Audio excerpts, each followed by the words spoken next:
नमस्कार, मैं हूं आपके साथ अंकिता। न्यूज रूम 7 में आपका स्वागत है। चलिए रुक करते हैं खबरों की ओर।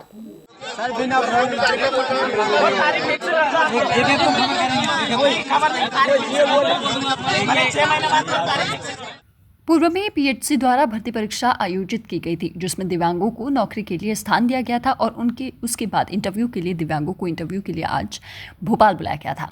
लेकिन अचानक से इंटरव्यू को निरस्त कर दिया गया, जिसके चलते दिव्यांगों में खासा रोष है। दिव्यांगों का कहना है कि हमारी शारीरिक परिस्थितियों को देखते हुए यदि इंटरव्यू निरस्त करने थे तो पूर्व में इसकी सूचना देनी थी, जिसकी सूचना विभाग द्वारा एक छोटे से पेपर में छपवा दी गई थी, जिसकी जानकारी लोगों को नहीं मिल पाई।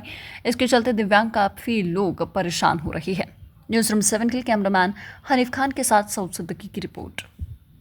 बोले तुम्हारे भैया नाम बताइए। गोपाल खिच्ची। ये कहाँ से आए आप? मैं सीहोर से आया हूँ। अच्छा, किस चीज़ को लेके आए हैं? जो इंटरव्यू के लिए आया था, जो सहायक ग्रेड 3 का जो आज होना था, उसके लिए आवेदन वगैरह किया था। तो आज आए तो पता चल रहा है कि कैंसिल हो गया है आचार संहिता के कारण, लेकिन ये कोई पता नहीं है कब कैंसिल हो गया है। ऐसी कोई सूचना नहीं, ऐसी कोई जानकारी नहीं कब कैंसिल हो गया है। विनोद पवार नाम मेरा। मैं शाजापुर जिले से आया हूँ। ये मामला हमारे भर्ती थी विकलांगों के भर्ती के लिए, क्लर्क और भर्ती के लिए। अब यहाँ पे 11 मार्च के दिन भर्ती निकाली गई और अचानक यहाँ पे अधिकारियों ने निरस्त कर दी गई है और अधिकारी बोल रहे हैं जाओ, अभद्रता का अपशब्द बोल के धक्का मार रहे हैं यहाँ पे। मैं सीएम साहब से अनुरोध करता हूँ वो कर्मचारी को यहाँ पे बुलाए सामने और सस्पेंड करे। तो अगर इनको निरस्त करना था तो हमारा पूरा डाटा इनके पास था, जितने भी विकलांग है। वो आप ये बहाना बना रहे हो, 5,000 6,000 विकलांगों का बहाना बना रहे। अरे तुम तो इंटरव्यू लो ना, जो इंटरव्यू में पास हुआ उसको भर्ती करो ना, सीधी सी बात है।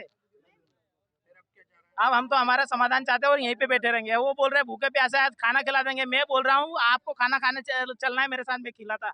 हम खाना खाने नहीं आए आपका, हम अपना अधिकार मानने के लिए आए हैं यहाँ पे। अगर आपको खाना देना तो मैं देता आपको खाना, 12 महीने खिलाता मेरे साथ में, चलिए मैं काम भी देता आपको। यहाँ पे मेरे से ज्यादा विकलांग है जो चल भी नहीं सकते। रेलवे स्टेशन प्लेटफॉर्म पे कैसे चलते हैं आपको पता है।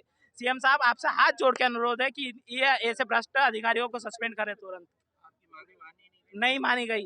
वो अधिकारी बोल रहे हैं मैं बुला के लाता, अधिकारी कोई नहीं आ रहा है सामने। अब वो बड़े साहब को आधे घंटे पहले फोन लगाया, अब 2 घंटे हो गए अभी तक अधिकारी नहीं आए।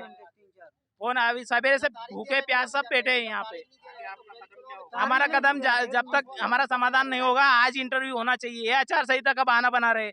आचार संहिता में इतने लोग इकट्ठे नहीं होता। अरे पीएम साहब का वो रोड शो है, उसके बाद में इतने लोग, लाखों लोग इकट्ठा होंगे, फिर कहाँ गए आपका आचार संहिता? आप बताइए, हमें जवाब दीजिए। जब आचार संहिता का उल्लंघन नहीं होगा, करिए पीएम साहब पे कार्रवाई। इतने लोगों को क्यों इकट्ठा कर रहे हैं? ये यहाँ पे अब हम अधिकारी को नहीं पहचानते ना, उनका कौन सा डिपार्टमेंट में काम कर रहे हो। नाम बताइए अपना। जी, मेरा नाम नौशीन है। कहाँ से आई हैं? भोपाल से। क्या मामला है? हमारा ये मामला है कि जब आपको इंटरव्यू की डेट दी गई है तो इंटरव्यू लीजिए ना। 22-23 की इंटरव्यू की डेट दी गई है, कोई इन्फॉर्मेशन नहीं। कैंसिल क्यों हुआ, किस कारण हुआ? जब इंटरव्यू लेना ही नहीं था तो फिर डेट दी क्यों, फॉर्म क्यों भरा? हम लोग के साथ ऐसा क्यों कर रहे हैं? अधिकारी तो आए, तो सामने तो आए, गाली बक रहे हैं। हम लोग गाली सुनने के लिए, बताओ, महिला को गाली दे रहे हैं। पढ़े लिखे अधिकारी हैं ये, कोई मैनेज ही नहीं है उनमें। अधिकार, हम लोग गाली खाने के लायक हैं। हम सरकार से यही बोलना चाहते हैं कि हम लोग का क्या हक है, गाली खाने का हक है? हम लोग को पैरों के तले रोना जा रहा है। हम लोग से वोट नहीं लेंगे क्या है? हम लोग से वोट नहीं लेंगे। हम लोग गरीब घर से आए हैं। देखिए, 40 करीब पोस्ट के लिए हमारे पास कुल मिला के, यानी 40 क्लास 3 40 क्लास 4 मिला के करीब 4,000 आवेदन पत्र प्राप्त हुए हैं। इसमें आचार संहिता के कारण हम लोग ने ये वॉक इन इंटरव्यू की प्रक्रिया को स्थगित किया गया था। इसके हम लोग ने इश्तेहार न्यूज़पेपर में दिए गए थे। अब 4,000 में से संभवतः इन दिव्यांगों ने, इनके संज्ञान में नहीं आया या ये पेपर पढ़ना चूक गए। बहरहाल आप देखिए कि इतने लोगों में से 30-40 ही लोग, 50-100 जितने भी होंगे, सवाल उस चीज़ का नहीं कि कितने लोग आए, लेकिन वो लोग ने नहीं पढ़ा और उनके कारण उनको ये तकलीफ हुई। इसके लिए मैं खेद व्यक्त करता हूँ अपने विभाग की तरफ से।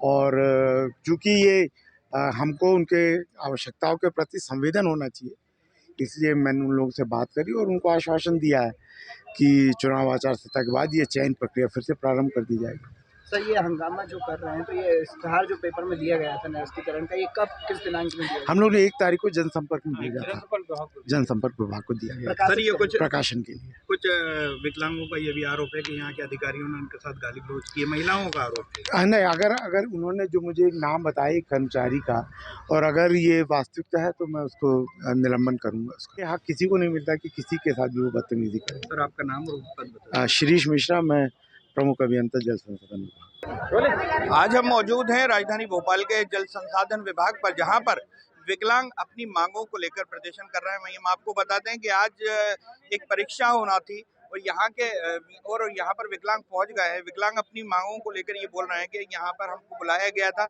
मगर वहीं कुछ अधिकारियों का ये कहना है कि ये यहाँ पर हमने पेपर के अंदर एक विज्ञप्ति निकाल दी थी, मगर शायद विकलांगों ने वो विज्ञप्ति नहीं देखी है। वहीं विकलांगों का आरोप यह है, महिलाओं का आरोप यह है कि यहाँ के अधिकारी कर्मचारियों ने उनके साथ बदतमीजी की है, बदसलूकी की है, गालियां दी हैं। तो वहीं महिलाओं का कहना है कि क्या हम लोग विकलांग हैं तो यहाँ पर क्या गालियां खाने आए हैं, या अपनी मांगों को लेकर हमसे कोई बात करेगा। लेकिन कहीं ना कहीं अधिकारी इससे बचते नजर आ रहे हैं। हमने कुछ अधिकारियों से भी बात करना चाहिए इसको लेकर, तो उन्होंने बात करने से मना कर दिया। कहीं ना कहीं ये देखा जा रहा है कि अधिकारी यहाँ पर बचते नजर आ रहे हैं। विकलांग जो है वो अपनी मांगों को लेकर जल संसाधन के गेट पर बैठे हुए हैं और वो ये कह रहे हैं कि हम अपना घर परिवार छोड़ के आए हैं, यहाँ दूर दूर से आए हैं, खर्चा करके आए हैं, मगर यहाँ पर किसी भी अधिकारी ने किसी भी तरह की कोई आश्वासन ये बात नहीं की है। अब देखना ये होगा कि इन अधिकारियों से किस तरह की विकलांगों की बात होती है और किस तरह से इनको आश्वासन दिया जाता है। कैमरामैन हनीफ खान के साथ सऊद थी, न्यूज रूम 7 भोपाल। फिलहाल इस बुलेटिन में इतना ही। आप बने रहिए न्यूज रूम 7 के साथ। नमस्कार।